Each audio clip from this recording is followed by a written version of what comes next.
So we need to talk about that handshake between Donald Trump and the Crown Prince of Saudi Arabia, Mohammed bin Salman, which was at the end of that awesome speech while he was visiting the country. But right now, it's has been so many speculations about what are going to be the results of this tour. But meanwhile, and before we get with our analysis, I remind you to download my 100 free body language tips right in the description of this video. Just go get them. They're free.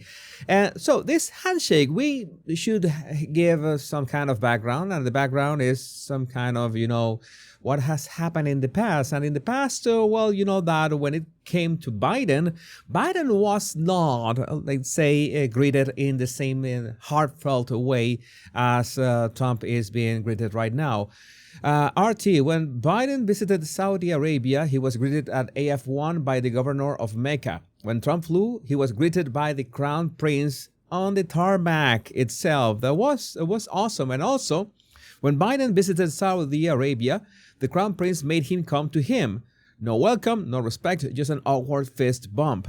Today, he broke protocol to meet Trump on the tarmac. That speaks volumes. That is the context of what we are looking at. Also, the images speak for themselves. Both the time that Biden arrived, okay, and when Trump arrived. It's a very different scenario. Another part of the context is that Trump was driven around the birthplace of Saudi Arabia by the crown prince himself. All right, it's like he got a nice trip in this cozy little mini car around. It was nice to see if all right, there they go. And the White House, in fact, tweeted this: a great day in Saudi Arabia. Trump's words. I think it's time to, okay, before, this is the last thing before we address the handshake, because this is really important. When he finished his speech, I need to take this into consideration because this is a huge thing. This is a big thing in terms of power. Eric Doherty, Trump just walked out to Lee Greenwood's God Bless the United States in Riyadh, Saudi Arabia. He played the entire song and all the Saudis remain standing. The world knows we are in a golden age. I cannot play, of course, the clip with audio, but you know that that song, God Bless the USA. I'm gonna play it, just a clip with a bit of speed up, but they played the entire song. It was 2 minutes and a half, 2 minutes and 30 seconds, 2 minutes and 30 seconds of just Trump being there. All the people at that meeting that just watching him, and he was just standing there, and this song of God Blessing the USA, as in, I have not seen, this is not a hyperbole, or I'm not joking, I have not seen such a display of power in some time. This is remarkable even for Trump. And one thing that is important, one question that I myself ask myself, sometimes I'm in engagements and I'm just there, okay, this shot is much better to illustrate my point. Sometimes gentlemen ask me, what do I do with my hands if you say that I cannot put them in my pockets? No, that is not, maybe not the way to look powerful. I cannot cross my arms. What do I do with my hands? Well, this is very easy. Just remember what Trump did while he was making all the Saudis and the Crown Prince of Saudi Arabia to listen to God Bless the USA in its entirety. He was just standing there with his hands to his sides. It's that simple. You don't have to do anything else. Oh, should I don't know, put one hand of my pocket, or maybe one thumb in my pocket? No, you just leave them to your sides. Oh, but I feel awkward. Well, you have to get used to that. Yeah, it's something that you don't have to do anything else. Okay? It's that simple. Well, we are ready to move onto the handshake. Where's the handshake? Here's the handshake. And the handshake begins The handshake begins with this. Okay, this is the first moment we saw that handshake was in two stages. First, the crown prince was greeting him right in front of the stage, in the center of the stage, and they walked a bit to one side to take pictures of the official handshake. So this was before the official handshake. We can see a couple things here.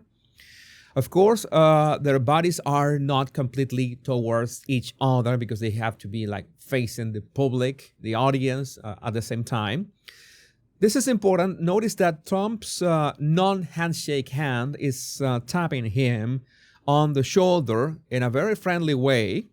And at the same time, on the handshake, this angle, it's a bit hard to see the handshake, but we see the crown prince's non-handshake hand, the left hand, doing that tap on top that Trump has done so many times as well with other world leaders.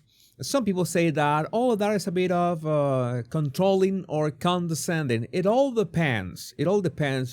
Of course, it's not just one signal in body language. You have to take into account many other signals, including, but not limited to, posture, and of course, how do they look at each other, and how do they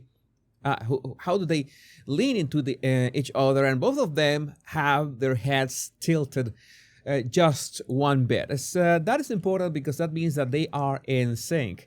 So it's like they're measuring their power, and notice how Trump does something in which he hunches a bit.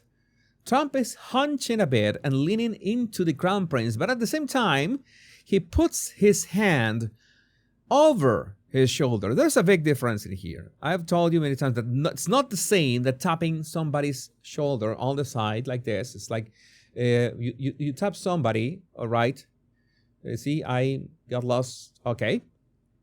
Right here, okay? Then putting the hand on the shoulder, over the shoulder. That is a very difference. There's a huge difference in there, especially because this is more a dominant gesture, all right?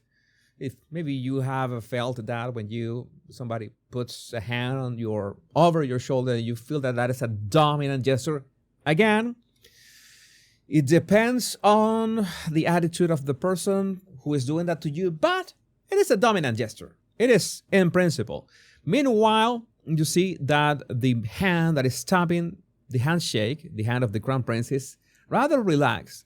So they are both in this, let's say, it's not a tug of war, but this is a very interesting dynamic in which both of them are projecting that power, but they are, toning down a bit at the same time. I think they like each other, but when you're going to go for the handshake, you want to project power at the same time. You want to project power not only with your guest and your host, but with your people as well. You know the world's going to be watching this. This is important.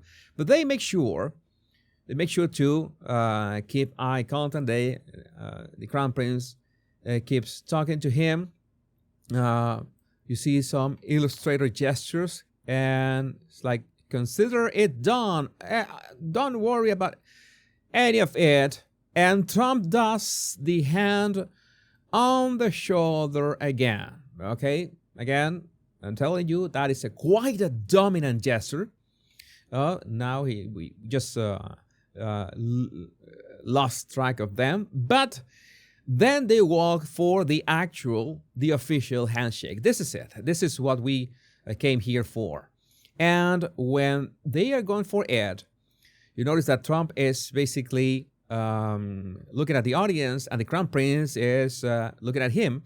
This is the right way to offer him. Usually, when you're visiting, you have to wait until the host offers their hand. In this case, the crown prince is offering his hand, so he has the advantage of being able to look at Trump, and Trump reacts. And one thing that is usually, you have to understand that the one who stands to, let's imagine that you're gonna give this handshake with somebody, and you have the option to choose on which side you're going to be. It's you're always gonna look more relaxed, more powerful if you are, in this case, on the right side where the crown prince is. You can see, you can open your chest, you can even let's say separate your hand a bit. You look way more relaxed. Okay, if you are on the other side, you have to do this, and by doing this, it's awkward. It's an awkward movement, and that's what's going to project in the picture. But what Trump does in these situations, I've noticed that to keep the dominance in this kind of situations, he raises his elbow a lot, like a lot. It's like he does this. You have seen, you remember that handshake with Emmanuel Macron not long ago. He did exactly the same to the cameras. I think, in fact, if I remember correctly, he did that to Emmanuel with, I think, yes, I'm remembering correctly. He did exactly the same to Emmanuel Macron, and they were in front of the cameras, exact same position, and Trump this way makes sure to, well, project that that quota of power. And the crown prince, well, the smile of the crown prince is delighted. I think that he was really happy to have Trump in there. I think that they're going to do great things. And of course, he does the classic gesture of hand on the chest. They do in the Middle East. This is very common, in which when you greet somebody, after you shake hands with somebody, when you thank somebody, you put your right hand to your chest, or your left hand to your chest in this case, because you are still shaking hands. It's just a common gesture in the Middle East. And then they have this eye contact, which is important. But notice that Trump still has a power handshake going on with his palm down. I think that that he's always going to do this, regardless of how well he feels or how happy he feels with the world leaders that he meets. He's going to project the power that he has. He's going to assert the power that he representing the United States of America has. And I think that's important. I think that the president or the leader of a country, the number one thing that they should do, any leader, any president of the world should assert the dominance and the importance of their own countries. I think that every world leader should do that. I think that should be mandatory, because otherwise it's like being like embarrassed of your own country, or, oh no, we don't want a tug of war, a power handshake. No, none of that. There are things, I was going to give you this, just this tidbit thanks to Brexit. Let's talk about lavender. You notice that President Trump was wearing a lavender tie today in Saudi Arabia. Turns out that Saudi Arabia has fields of native lavender, and in 2021 they switched from red carpets to for dignitaries to lavender ones. That was why the color of the carpet. And this last picture, well, is more emblematic. That it's really emblematic. It was really powerful. The crown prince just waving Trump goodbye, and Trump, of course, having that a power gesture of goodbye as well. And well, this is the kind of moment. I say you can display, you can have a great relationship with somebody, right? But at the end of the day, these are power relationships. This is all based in terms of what can each country do for the other, and in many ways is a measurement of power. So regardless of how well you feel with your neighbor, how you have to show, okay, we are in this equal footing, and we can agree to terms in a great way, but let's acknowledge the power of each other, shall we? But I would like to know what you think about this in the comments. You think that this was more of unfriendly gesture? You think that was the right thing to do from Trump? Let me know what you think about this in the comments. My name is Jesus Enrique Rosas. I'm the body language guy. Much love and bliss.